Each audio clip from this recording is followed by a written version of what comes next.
My fellow Americans, I'm going to make this a lengthy one, so I'm going to put it on YouTube so people can come and watch it if they would like. The problem with this country is that we've got a two-party system that dominates. Regardless of whether they call themselves a Democrat or Republican, they're going to vote to ensure that what's been happening continues to keep on happening. They're going to vote to ensure that how they spend our tax dollars is none of our business. What they do is none of our business. They can give themselves pay raises. They can trade in the stock market because they have insider information. They can do all of these things because they have not been taught a lesson. They've been taught that once you get into office, you're it. And then on top of that, they can serve one term, and if I'm not mistaken, I believe it's Congress, you serve one term, you can retire, and you're going to get your paycheck for the rest of your life, which is crazy. They don't do that for the guys in the military, and they put their lives on the line. And that really should be where that money goes, is to anybody who's served not just one term, but made it two. I mean, I know that they have 20 years, but I mean, you make it to 5 years, 10 years, you should start getting retirement after 5 years. 10 years, you get more. You get 20 years, you get the full amount of retirement. But still, that's beside the point. Back to the point. The problem with this country is we have a two-party system that actually works as a uniparty. They care about making sure that they have the power, and they keep that power. Look at what happened with Doge.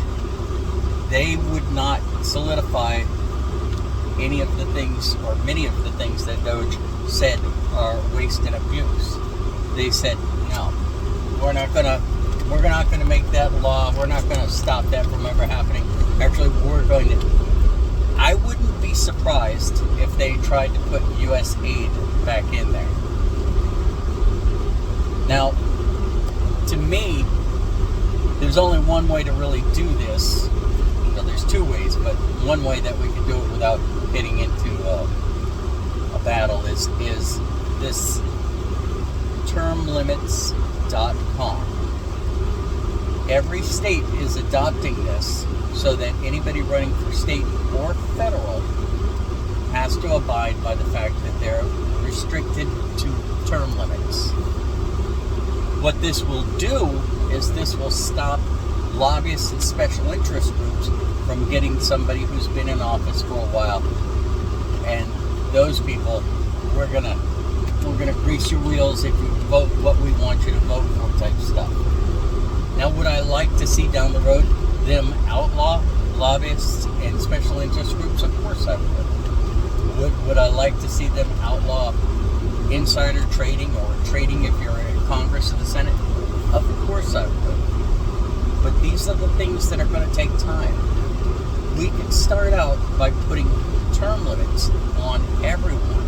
And this will go state by state. I think there's 17 or 18 states that have already signed up for this and are already following through with it. But we can go state by state and ensure that term limits are enacted on everybody. And it's not just Congress and Senate. As far as I'm concerned, it's anybody in any government office. I'm questioning whether the Supreme Court needs to fall under that rule or not. But for right now, if we can get Congress and the Senate to fall under that rule of term limits, it's going to change how this country is run. And how that happens is, if there's no career politician running, then regular people will have the opportunity.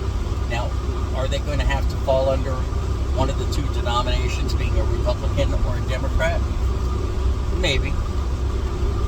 But will they be able to run if they're an independent?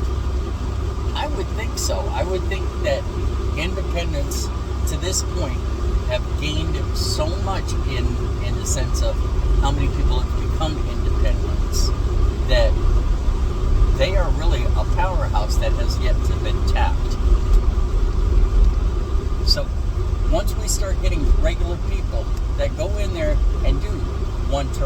2 terms, and then they go home back to their job, back to their life.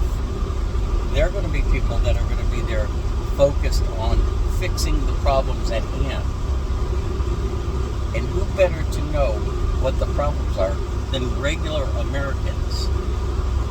So again, termlimits.com is the way that we could start this process of fixing this country and taking it back from the uniparty, from the lobbyists, from the big conglomerates and CEOs and all of those other things. I thank you for your time. I love America, and I want to keep it